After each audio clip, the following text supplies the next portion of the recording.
எத்தனை மனிதர்கள் பார்த்தேனையா, ஒருவரும் உம்மை போல இல்லையா. நீரின்றி வாழ்வே இல்லை உணர்ந்தேனையா,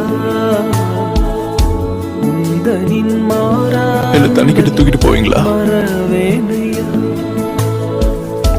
நீரின்றி வாழ்வே இல்லை உணர்ந்தே. உனக்கு இந்த குளம் தேவையில்லை, உனக்கு தேவை நான் மட்டும்தான்.